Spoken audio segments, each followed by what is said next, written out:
Hi, எல்லாருக்கும் வணக்கம். இந்த நேரத்தில் லைவ் வந்திருக்கேன்.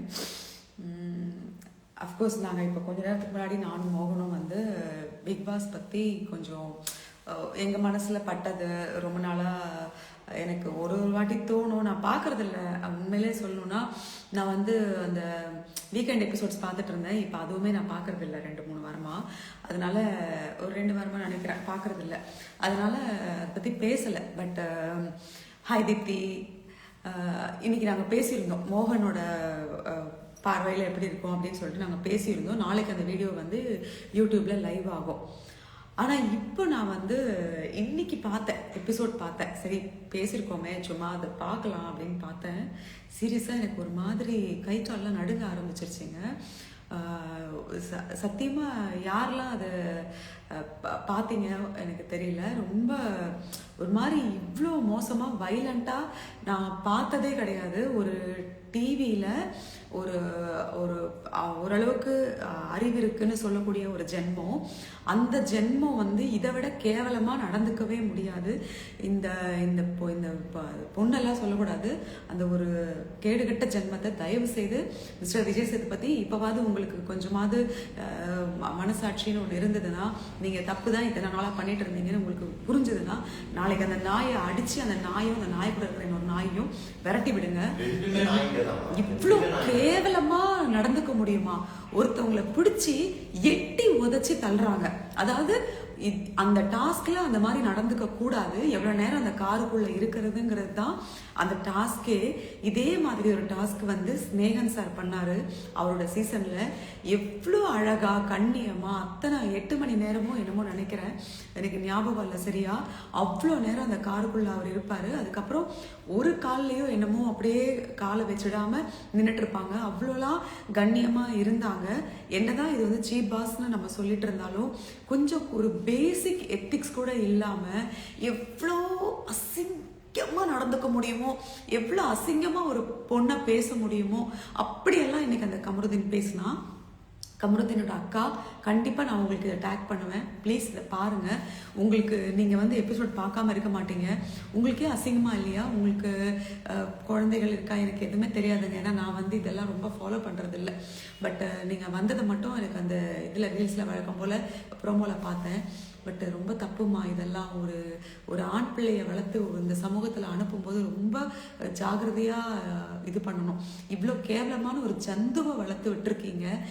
என்னெல்லாம் பேசுகிறான் அவன், என்னெல்லாம் பேசுகிறான் அவன். முதல்ல அசிங்கமான வார்த்தைகளை யூஸ் பண்ணதுனால தான் அவங்க அந்த வார்த்தையை சொன்னாங்க. ஆனால் ஒரு அடிப்படையான நாகரீகம் இந்த நாய்களுக்கு கொஞ்சம் கூட இல்லையே. இதுங்களெல்லாம் எப்படிங்க எவ்வளோ அசிங்கமா இப்படி பேச முடியும், இப்படி நடந்துக்க முடியும்? எப்படிங்க ஒரு பொண்ணை பிடிச்சி அவன் தள்ள முடியும்? அந்த அந்த உயிருக்கு எதனா ஒரு ஆபத்து ஆயிருந்தா, ஒரு அதிர்ச்சியில அவங்களுக்கு ஆல்ரெடி வந்து அந்த பேனிக் அட்டாக் இருக்கு. அப்படி இருக்கும்போது அவங்கள அப்படி பிடிச்சி தள்ளி விடுறாங்களே, எப்படி அவங்க தள்ள முடியும்? எப்படி இந்த மாதிரி அசிங்கமா பிஹேவ் பண்ண முடியும்? இதெல்லாம் ஒரு பேட் எக்ஸாம்பிள் இல்லையா? இந்த மாதிரி நடந்துக்கிறது வந்து இது எவ்வளவு பெரிய ஒரு சமூக சீர்கேடு. நாளுக்கு நாள் இந்த சமூகத்துல வன்முறை அதிகமாயிட்டே இருக்குங்க. இப்போ 2 நாள் முன்னாடி கூட ஒரு ட்ரெயின்ல 4 பசங்க ஒருத்தரை வந்து துண்டு துண்டா அறுத்து கஷ்டப்படுத்தி அவ்வளோலாம் பண்ணியிருக்காங்க. தெய்வாதீனமா அந்த உயிர் பொழிச்சிடுச்சு. ஆனால் யோசிச்சு பாருங்க, இந்த ஒரு வல்காரிட்டி எங்கேருந்து வரும்? நம்ம பார்க்குற திரைப்படங்கள்லேருந்து கற்றுக்கிட்டதா சொல்கிறாங்க. நிஜத்தில் ஒரு ரியாலிட்டி ஷோவில் இப்படி நடந்ததுன்னா என்னங்க அர்த்தம்? அதுவும் ஒரு பொண்ணு இன்னொரு பொண்ணை இப்படி நடத்த முடியுமா? அந்த கதவை திறந்து அப்படியே காலால் எட்டி உதச்சி தள்ளி தள்ளி அத்தனை பேர் தடுக்கிறாங்க. மனசாட்சின்றது இல்லையா? அவளெல்லாம் செவ்விழ் கொடுத்து செருப்பால செவிழ் அடிக்கணும். நாய் நாய் இவெல்லாம் ஒரு நாய். பாடி வெளியில வந்து பாருடி இந்த வீடியோ எல்லாம், சாவடி நாய். அப்படி வருது எனக்கு கோவம். இந்த மாதிரி எல்லாம் என் லைஃப்ல நான் வந்து மறந்து கூட என்னோட கேரக்டர்ல நடிக்கும் போது கூட நான் வந்து நான் நாசமா இந்த மாதிரி வார்த்தைகள் நான் அவ்வளோ யோசிப்பேன். ஒரு வாட்டி திட்டினா கூட போய் சாமி கிட்ட போய் அவங்க பேர்ல அர்ச்சனை பண்ணிட்டு வருவேன்.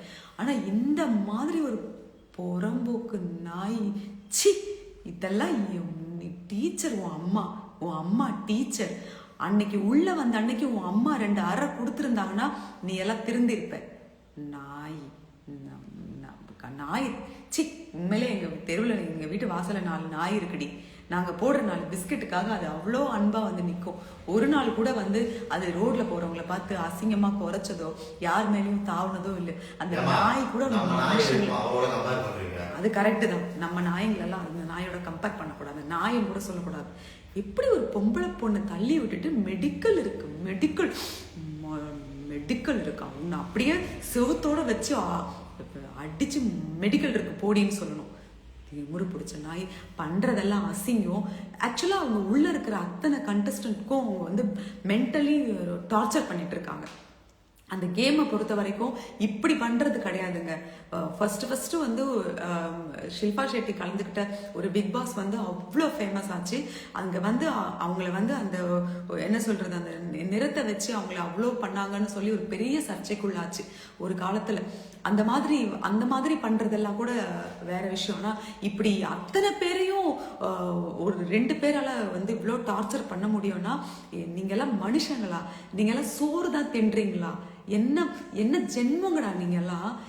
காசுக்காகவோ இந்த ஒரு இதில் கிடைக்கிற ஒரு பப்ளிசிட்டிக்காகவும் என்னடா தின்றீங்க 2 பேரும்? என்னடா வாழ்றீங்க? உங்கள் வாழ்க்கையெல்லாம் ஒரு வாழ்க்கையா? மானங்கெட்ட நாயங்களா நீங்கள்? வாழ்றதுக்கு பேர் ஒரு வாழ்க்கை. அசிங்கம் பிடிச்ச நாயங்களா உங்களெல்லாம் வீட்டில் வச்சு எப்படிதான் சோறு போடுறாங்கன்னு தெரியல. உங்களை விட வந்து இந்த தப்பு பண்ற நாயங்க எவ்வளோ மேலு போல இருக்கு. மானங்கிட்ட நாயங்களா. இத்தனை 65 கேமரா பார்த்துக்கிட்டு இருக்கு. ஒரு பொம்பளை 2 குழந்தைங்களுக்கு அம்மா, யாரா வேணா இருக்கட்டும், அவங்க குழந்தை பெத்துக்காதவங்களா கூட இருக்கட்டும், யாரா வேணா இருக்கட்டும், பிசிக்கலி அவங்க ரொம்ப ஸ்ட்ராங்கா கூட இருக்கட்டும், அப்படி பிடிச்சி தள்ளி விடுறதுக்கு நீங்க யாரா? காலை ஒரு விரல் உடஞ்சா கூட யாரா கொடுக்கறது? அது இதுதான் அந்த கேம் ஷோல நீங்க பண்றீங்களா? பேன் பண்ணணும் இந்த கேம் ஷோவை. இந்த கேம் ஷோவையே பேன் பண்ணணும் எல்லாரும் சேர்ந்து. கல்லை விட்டு அரிஞ்சு மொத்த பெரிய வெளியே வாங்கினாலும் இழுத்துட்டு வரணும். துப்பிட போறேன். எனக்கு அவ்வளோ ஆத்திரம் வருது பார்த்ததுல இருந்து. அந்த பார்வதி மூஞ்ச பார்த்தாலே இப்படி செவில்ல குடுக்கணும் போல வருது. என்ன திமிரு! நீ எல்லாம் எப்படி ஒரு வீட்டுல போய் வாழ்வ? நாய நாய நாய நாய நீ எல்லாம் எப்படி போய் வாழ்வ ஒரு வீட்டுல? உன்னெல்லாம் யாரடி நம்பி விடுவா? அந்த அவன் ஒரு எச்சக்கால நாயி, மூஞ்சி முகரக்கட்டையும் பரதேசி பண்ணாட நாயி. உன்னெல்லாம் யாரா இனிமே சீரியல்ல வாய்ப்பு கொடுப்பா? உனக்கெல்லாம் எச்சக்கல நாய் கொடுப்பாங்க. இந்த மாதிரி நாய்களுக்கு தான் உட்காந்து இருக்காங்க காத்துக்கிட்டு. இந்த நாய்ங்கெல்லாம் வெளியில வந்தா இன்னும் இதுங்களை போய் ரிப்பன் கட் பண்றதுக்கு கூப்பிடுவாங்க பாருங்க. அப்பா, அது இன்னொரு கேவலத்தோட உச்சக்கட்டம். அது இன்னும் இந்த நாய்களை கூட்டிட்டு போய் ரிப்பன் கட் பண்றதுக்கும் ஸ்கூல்ல குழந்தைங்களுக்கு பரிசு கொடுக்கறதுக்கும் அப்படியெல்லாம் செஞ்சு பாருங்க. அன்னைக்கு இருக்கு கிழிக்கிறேன் போட்டு நல்லா. மானங்கெட்ட நாய்ங்களா, சி! என்ன கத்துக்கிட்டு வந்திருக்கீங்க? மனுஷன்டா அந்த சபரி, வினோத், அவங்க எல்லாம் மனுஷங்க. திவ்யா அவங்க நார்மலா அவங்க கத்துறது எனக்கு பிடிக்கவே பிடிக்காது. ஆனா இன்னைக்கு அவங்களுக்கு வந்தது பாருங்க ஒரு வெறி. அவங்க நிஜமா சொல்றேன், அந்த இடத்துல நான் இருந்திருந்தேன்னா எனக்கு நான் எப்படி கத்துவணும் அப்படிதான் கத்துனாங்க. நிச்சயமா மனுஷங்களா இருக்கிற யாரா இருந்தாலும் கோபம் வரும். அவங்க எப்பேற்பட்ட கெட்டவங்களா இருக்கட்டும். இதே இந்த நாயை வேற ஒருத்தர் தள்ளி இருந்தாலும் எனக்கு இந்த கோபம் வரும். அது என்னங்க ஒரு ஹியூமனிட்டி இல்லாம நடந்துக்கிறது, ஒரு பேசிக் ஹியூமனிட்டி இல்லாம நடந்துக்கிறது. 2 நாள் முன்னாடி வரைக்கும் அவங்க கிட்ட அடைக்கலமா கிடந்த நாய் தானே நீ. அவன் உன்னை காரி துப்பி அடிச்சு பிடிச்சி. மானங்கெட்ட நாயை. இவளையெல்லாம் எந்த வீட்லயும் சேர்த்துடாதீங்க, குடும்பம் அழிஞ்சு போயிடும். மானங்கெட்ட நாய். இதை பத்தி இன்னும் பேசக்கூட எனக்கு வாய் கூசுது. Mister Vijay Sethupathi sir, red card கொடுத்து 2 நாய்களையும் வெளியே துரத்தி விடுங்க, தலையில அடிச்சு. மானங்கெட்ட நாய்ங்க. அந்த நாய்களை இன்னும் உள்ள வச்சு இதுகளுக்கு கேம்ஸ் ஒரு கேடு. கேம்ஸ் எல்லாம் வந்து தகுதி இருக்கிறவங்க தான் ஆடணும். இந்த நாய்களை உட்கார வச்சுக்கிட்டு செருப்பால் அடிச்சு வெளியில அனுப்புறீங்க நீங்க நாளைக்கு. அந்த 2 நாய்களையும் தடவி விட்டுக்கிட்டு அதுங்க எல்லாம் வந்து ஒன்றும் இல்லைங்க. ஒரு நீங்க வெளியே மட்டும் விட்டு பாருங்க, உங்களையே என்ன கிழிக்குதுன்னு பாருங்க, அப்ப தெரியும் உங்களுக்கு. அதுக்கப்புறம் சும்மா இப்ப வந்து சார் சார் சார் ஐயோ சார்ன்னு சொல்றதெல்லாம் இதுக்குதான், மரியாதைலாம் கிடையாது. அவ ஒரு எச்சக்கலை புறம்போக்கு நாய். அவ காசுக்காகவும் பேருக்காகவும் என்ன வேணா செய்யற நாய். அந்த நாயெல்லாம் அடிச்சு செருப்பால் அடிச்சு துரத்தி விடுங்க. அவங்களுக்கு என்ன ஆச்சோ என்ன ஆகலையோ அதெல்லாம் வேற விஷயம். ஆனா ஒரு ரியாலிட்டி ஷோல இத்தனை மனுஷங்க இத்தனை மக்கள் பார்க்குற இடத்துல உட்காந்துக்கிட்டு அவ்வளோ தைரியமா அவ தள்ளி விடுறானா.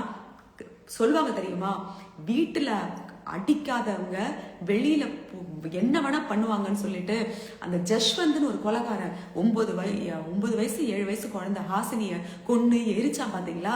அவங்க அம்மா போய் திரும்ப அவனை ஜெயில இருந்து கூட்டு வந்து அவங்க அம்மாவையே கொலை பண்ணான். அவனுக்கும் இந்த பார்வதிக்கும் பெரிய வித்தியாசம் கிடையாது. அன்னைக்கு உள்ள வந்த அன்னைக்கு அவங்க அம்மா 2 அறை கொடுத்து என்னடி பண்ணிக்கிட்டு இருக்க, வந்தியா கேம விளையாடு, மானம் போய்கிட்டு இருக்கடி ஊர்லன்னு சொல்லி 4 அறை விட்டுட்டு போயிருந்தாங்கன்னு வச்சுக்கோங்களேன், இன்னைக்கு அந்த நாய் இந்த ஒரு பொண்ணை பிடிச்சி தள்ளி இருக்காது. எங்க வீட்டுல நான் என்ன பண்ணாலும் மாலை போட்டு என் கூடயே உட்காந்து புறணி பேசுவாங்க. அப்புறம் நான் எதுக்கு ஊருக்கு பயப்படணும், நான் எவனை வேணா தள்ளுவேன், எவ்வளவு வேணா அடிப்பேன், எவ்வளவு வேணா எவ்வளவு கேவலமா வேணா பேசுவேன்னு சொல்லி இப்படிதான் இறங்குவாங்க. இதெல்லாம் வந்து எத்திக்ஸ் அப்படிங்கிற வார்த்தைக்கு ஸ்பெல்லிங் தெரியாது. மானம் மரியாதை இதுக்கெல்லாம் எந்த மீனிங் இவங்க அகராதிலேயே அதெல்லாம் கிடையாது. அதெல்லாம் எடுத்துட்டு தான் இவங்க புக்கே வாங்கியிருப்பாங்க, கைடே வாங்கியிருப்பாங்க. அதனால இவங்களுக்கு அந்த டிக்ஷனரியில இந்த மாதிரி வார்த்தைகள் எல்லாம் இவங்களுக்கு தெரியவே தெரியாது. மானம் கெட்ட நாய்ங்க. மிஸ்டர் விஜய் சேதுபதி சார், இன்னும் கொஞ்சம் உங்க மேல ஒரு மரியாதையும் ஒரு ஏதோ ஒரு அன்பும் இருக்கு. தயவு செய்து சொல்றேன், இந்த ஒரு வார்த்தை சரவணன் சார் சொன்னாருங்கிறதுக்காக அவரை அப்படியே எந்த விதமான கேள்வியும் கேட்காம வெளியில அனுப்புனவங்க. பிரதீப் பேசினதுக்காக அவரை விமன் கார்டை யூஸ் பண்ணி அவர் ரெட் கார்டு கொடுத்து வெளியில அனுப்புனவங்க. அந்த அளவுக்கு நீங்க சத்தியசீலர்களா அந்த டீம் இருந்தீங்கன்னா இந்த 2 நாய்களையும் இன்னைக்கு நைட்டே நீங்க அனுப்பியிருக்கணும். அட்லீஸ்ட் பிக் பாஸ் அந்த விஜய் சேதுபதி அவராவது இதை செய்யுங்க. இதுக்காக மட்டும்தான் நான் இப்ப இதை பண்றேன். இதை விட கேவலமான ஒரு ஜென்மத்தை நான் என் வாழ்க்கையில பார்க்க மாட்டேன். என்னை பொறுத்த வரைக்கும் எனக்கு ஆல்ரெடி அந்த ஜந்துவை பிடிக்காது. இனி என் லைஃப்ல எப்பவுமே அதை நான் பாத்திரக்கூடாதுன்னு மட்டும்தான் நான் நினைக்கிறேன். எவ்வளோ ஒரு அக்ரஸிவா ஒரு பொண்ணை பிடிச்சி தள்ள முடியுங்க. பக்கத்துல அவ்வளோ நேரம் உட்கார்ந்துக்கிட்டு ஏதோ சொல்லுவாங்க தெரியுமா, எச்சிக்கு அந்த கொடுத்த கைய எடுக்கிறதுக்குள்ள கடிக்கிற நாயின்னு, அதை விட கேவலமான நாய். அதான் மெடிக்கல் இருக்கு. நேத்து கேம்ல புடிச்சு அமுக்குனதுக்கும் இன்னைக்கு இவ தள்ளுறதுக்கும் என்னங்க? ஆக்சுவலா அது ஒத்துக்கவே முடியாது. பிக் பாஸ் மட்டும் இதை ஓகேன்னு சொல்லி அவங்கள உள்ள உட்கார வச்சா அந்த ஆளை விட கேவலம் யாருமே கிடையாது. அந்த ஆளை விட யாருமே கிடையாது. உண்மையிலே சொல்றேன். இது எப்படி நியாயமா இருக்க முடியும்? இது நியாயமே இல்லையே. அவங்களா வெளியில முடியாம வந்தா தானே அவங்க எலிமினேட் பண்ண முடியும். அவங்க வரலையே, இவங்க புடிச்சு தள்ளினா எப்படி அது எலிமினேட் ஆக முடியும்? அப்படி தள்ளி விடலான்னா ஆரம்பத்துல பாவம் விக்ரம் எல்லாம் அங்க அவருடைய உடம்புக்கு அவர் கண்டிப்பா புடிச்சு ஒரு எத்தி விட்டு இருந்தா 4 பேர் விழுந்திருப்பாங்களே. அப்படி பண்ணிருக்கலாமே. அது கேம். அவங்க என்ன சொன்னாங்க, எவ்வளவு நேரம் தாக்கு பிடிக்க முடியுதோ அவ்வளவு நேரம் உட்காருன்னு தான் சொன்னாங்க. யார வேணாலும் நீங்க என்ன வேணா தள்ளிக்கலாம், நீங்க உட்காரலாம்னு சொல்லவே இல்லை. இது கேம் எத்திக்ஸ்லயும் உள்ள வரல, ஹியூமனிட்டிலயும் உள்ள வரல. இவ ஒரு மனுஷியே இல்லைங்க. அது ஒரு இதை நீங்க உள்ள அனுப்புனதே பெரிய தப்பு. இது எப்படி சொல்றதுன்னு எனக்கு தெரியல. அசிங்கமா இருக்கு. ஒரு மாதிரி அவர்ஷன் இல்ல, அசிங்கமா இருக்கு. அந்த 2 பேரை பார்த்தாலே எனக்கு அசிங்கமா இருக்கு. தயவு செய்து நாளைக்கு ரெட் கார்டு கொடுத்து அந்த 2 நாயங்களையும் வெளியே அனுப்புங்க. அவ்வளவுதான். இது மட்டும்தான் எனக்கு உடனே சொல்லணும்னு தோணுச்சு. நாங்க இதை பத்தி நிறைய ஃபன்னா பேசியிருந்தோம். அந்த வீடியோ நாளைக்கு வரும். ஆனா இப்படி நான் எதிர்பார்க்கவே இல்லை. பேசி முடிச்சுட்டு நான் போய் எபிசோட் பாக்குறேன். இப்படி நான் எதிர்பார்க்கவே இல்லை. என்னால தாங்க முடியல. ஸோ தயவு செய்து மனித நேயம், மனிதாபிமானம் இருக்கிறவங்க அடிப்படை ஒரு கொஞ்சமாவது நம்ம அந்த என்ன சொல்றது மரியாதை, இந்த கல்ச்சர்லாம் விடுங்க, அதெல்லாம் நான் எதுவுமே பேசல. ஒரு பெண்ணுக்கு ஒரு ஆணுக்கு கொடுக்குற அந்த அடிப்படை மரியாதை அது கூட இல்லாத அந்த கம்ருதீன் அவெல்லாம் கடவுள் தாங்க பார்க்கணும். எனக்கு இன்னும் படபடப்பு அடங்கவே இல்லைங்க. சத்தியமா ஒரு மாதிரி படபடன்னு இருக்கு. உண்மையிலேயே அந்த குழந்தைங்க வீட்டுல ரொம்ப அழுதுருக்கும். அவங்க அம்மாவை அப்படி தள்ளி விடுறத பார்த்து அந்த குழந்தைங்க இல்ல, அவங்களும் பேசியிருக்காங்க. சாண்ட்ராவும் கனியெல்லாம் பேசியிருக்காங்க. ஆனா அந்த கனியே இப்ப இருந்தா கூட அவங்க பதட்டப்பட்டிருப்பாங்க. அவங்க பேசுறதை விட உதச்சிருப்பாங்க, அவங்க அழுதுருப்பாங்க. சீரியஸாவே எனக்கு அவ்வளவு கஷ்டமா போச்சு. பேசுறது கூட விடுங்க, ஒருத்தர் பத்தி புறணி பேசுறது அது மனிதர்களுடைய இயல்பு, எல்லாரும் ஒரே மாதிரி இருப்பாங்கன்னு சொல்ல முடியாது. ஆனா இவங்க 2 பேர் என்னைக்குமே தப்பு இல்லைங்க. டே 1ல இருந்தே இவங்க தப்பு தான். கமருதீன் வந்து ஆரம்பத்துல நான் வந்து அரோராக்காக தான் உள்ளேயே வந்து உட்காந்து வினோத் கிட்ட பேசினான். அவனால என்ன சொல்றது, அப்படிதான் பேசினான். அரோராக்காக தான் நான் உள்ளேயே வந்தேன், அரோராக்காக தான் உள்ளேயே வந்தேன். திடீர்னு அவனுடைய கேம் அப்படியே மாறி பார்வதி பின்னாடி போக ஆரம்பிச்சு அது ஏதோ போச்சு எல்லாமே. வந்து இந்த மாதிரி நிகழ்ச்சிகள் வந்து சமூக சீர்கேடு, சமூக ஆர்வலர்கள் ஒரு பீப் சாங்குக்கு வந்து கொடி பிடிச்சிக்கிட்டு ஒருத்தருடைய கெரியரையே காலி பண்ற மாதர் சங்கங்கள், நீங்க எல்லாம் தூங்கிட்டு இருந்தீங்கன்னா ப்ளீஸ் எழுந்து வாங்க. ஒரு பொண்ணை இந்த மாதிரி ஒரு கேம் ஷோங்கிற பேர்ல இவ்வளோ மோசமா நடத்துறாங்க. நாளைக்கு அவங்களுக்கு ஏதோ ஒரு பாதிப்பு வந்ததுன்னா அது யாரை சாரும், எப்படி இந்த சமூகத்துக்கு வந்து ஒரு கெட்ட ஒரு விஷயம் நடந்துதான் க்ளோஸ் பண்ணணும்னு கிடையாது, ப்ரிகாஷன் ஆக்டிவிட்டின்னு இருக்கு. ஸோ அது கூட நம்ம பண்ண முடியும். தயவு செய்து இதுல இருந்து இந்த 2 நாய்களை துரத்தி அடிச்சு விரட்டுங்க. அவ்வளவுதான் எனக்கு தெரிஞ்சதெல்லாம். நான் ஏதாவது தப்பா சொல்லியிருக்கேன்னா நீங்க வந்து கமெண்ட்ல தாராளமா சொல்லலாம். நான் கமெண்ட் பாக்ஸ் ஆஃப் பண்ண மாட்டேன், ஏன்னா எனக்கு எந்த பயமும் கிடையாது. ப்ளீஸ் நான் கடவுள்கிட்ட வேண்டிக்கிறேன், அந்த குழந்தைகளுக்காக சாண்ட்ராக்கு எதுவும் இருக்கக்கூடாது, நல்லா இருக்கணும். ஏன்னா ஆல்ரெடி அவங்க மனசளவில் ரொம்பவே உடைஞ்சு தான் போயிருக்காங்க நேற்றுலேருந்து. வாட் எவர் அவங்க எவ்வளோ இதுவாக பேசியிருந்தாலும் பேசுறதெல்லாம் ஒரு விஷயமாங்க. நம்மளை சுற்றி எத்தனை பேர் நம்மளை பற்றி பேசுவாங்க, புரணி பேசுவாங்க, கோவம் வந்தால் பேசுவோம், அதெல்லாம் விடுங்க. இப்போ மனுஷங்களுடைய இயல்பு, அதெல்லாம் நம்ம சொல்லக்கூடாது. ஆனால் நம்ம யார் நம்புகிறோமோ அவங்க நம்மளை வந்து அடிக்கும்போது அவன் எவ்வளோ கெட்டவனாக இருந்தாலும் உடஞ்சி போயிடுவான் ஒரு நிமிஷத்தில். அப்படிதான் இப்போ அவங்க ஆயிட்டாங்க. ஸோ அவங்களுக்கு வந்து எந்த இதுவும் ஆகாமல் அவங்க நல்லா இருக்கணும்னு நான் கடவுளை வேண்டிக்கிறேன். ப்ளீஸ் இதுக்கு ஒரு நல்ல முடிவாக எடுக்கணும். தயவுசெய்து முடிஞ்ச அந்த கன்றாவியை நிறுத்துங்க, எந்த நாய்க்கும் கொடுக்க வேணாம். இப்போ நிஜமாவே சபரி எல்லாம் வந்து ஃபைனலுக்கு வருவாரான்னு எனக்கு தெரியல. அந்த நல்ல மனுஷன் வந்து தோற்று போகிறத விட, வினோத் மாதிரி ஒரு என்டர்டெய்னர் வந்து தோற்று போகிறத விட, சுபிக்ஷா மாதிரி தன்னுடைய கம்யூனிட்டி ஜெயிக்கணும், தன்னை சார்ந்த ஒரு கூட்டம் ஜெயிக்கணும்னு ஆசைப்படுற ஒரு வெறியோடு வாழ்கிற ஒரு பொண்ணு விக்ரம், அட்லீஸ்ட் விக்ரம் ஒரு என்டர்டெய்னர். ஸோ இந்த மாதிரி நல்லவங்க மத்தியில் திவ்யா ஏதோ நல்லது பண்ணணும்னு நினச்சி உள்ளே போய் அது தெரியாமல் கத்திட்டு இருக்கு. ஸோ இந்த மாதிரி ஏதோ ஒரு வகையில் ஒவ்வொருத்தரும் மாறுபட்டிருக்காங்க. அரோரா கூட தன்னோட வாழ்வியல்ல இருந்து கொஞ்சம் தன்னை வந்து மாத்திக்கணும். எவ்வளவு புத்திசாலி, முதல் 2 ரவுண்ட் அந்த பொண்ணு பார்க்கும்போது எவ்வளோ விஷயங்கள் தெரிஞ்சிருக்கு. பாவம் அவங்கவுங்களோட சூழ்நிலை ஏதோ தப்பா போடுறாங்க, அதுக்காக அவங்க தப்பானவங்க இல்லை. ஆனா இந்த 2 நாய்ங்க மட்டும் மன்னிக்கவே கூடாது, அதுங்களை வந்து இருக்கவும் விடக்கூடாது, துரத்தி அடிங்க. கொஞ்ச நாளைக்கு அந்த நாய்ங்களுக்கு ரெட் கார்டு கொடுத்து மூளையில போட்டு வைங்க. சாரி, உங்க டைம் எல்லாம் நான் வந்து வேஸ்ட் பண்ணியிருந்தேன். நான் யாரோட கமெண்ட்டுமே படிக்கல, மன்னிச்சிடுங்க. எனக்கு நிஜமாவே என்னோட மென்டலி நான் வந்து ஒரு மாதிரி அஃபெக்ட் ஆன மாதிரி இருக்கேன். சாண்ட்ரா வந்து தப்பாக பேசுவாங்க, எல்லாமே புரணி எல்லாம் பேசுவாங்க. பட் ஆனால் அவங்களுக்கு எல்லா நேரத்துலையும் தன் குழந்தைங்க பார்ப்பாங்க அப்படின்னு அவங்க யோசிச்சுட்டே இருப்பாங்க. இப்போ இந்த சம்பவம் கூட அவங்களுக்கு வலி எல்லாம் மீறி தன் குழந்தைங்க பார்த்துருக்கோம்ல அப்படின்னு, அது ஒரு தாயோட வலி எனக்கு அதனால ஃபீல் பண்ண முடியுது. பாவங்க அவங்க நிஜமாவே. இந்த 2 நாய்ங்களை ஏதாவது பண்ணுங்க, ஏதாவது வாய்ஸ் கொடுங்க. Thank you, love you all. இந்த நேரத்தில் கூட வந்து இத்தனை பேர் பார்த்துருக்கீங்க, தேங்க்யூ.